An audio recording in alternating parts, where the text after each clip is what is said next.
এখন রাত 10:30। আমি আছি একদম আখিরা অববাহিকার লালমাটির করে। এখানে মাশাল্লাহ কোনো লোক গ্যাঞ্জাম, মানুষের শব্দ কিছুই নাই। ঝিঝি পোকার শব্দ, ব্যাঙের শব্দ, গুড় গুড় মেঘ ডাকতেছে, বাতাসের শব্দ শো শো, সব কিছু মিলায় মাশাল্লাহ চমৎকার একের একটা জায়গায় আছি, লোকালয় থেকে দূরে।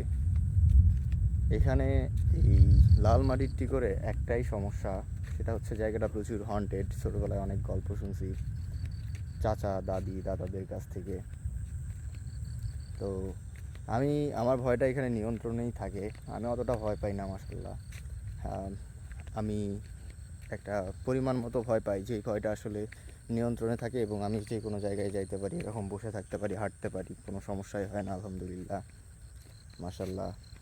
প্রকৃতি বলতে আসলে এইসব জিনিসকেই বোঝায়, রিয়েল যে র প্রকৃতিটা, এইসব জায়গাকেই বোঝায়, এইসব জিনিসকেই বোঝায়। তো আর এটার সাথে এই ভয়টাও আসলে ন্যাচারাল, কজ এইসব জিনিস সত্য। এইসবকে আসলে আমি অবিশ্বাস তো দূরের কথা, আমি করিয়ে না অবিশ্বাস, আমি ভীষণ বিশ্বাস করি, কজ আমি একজন বিলিভার।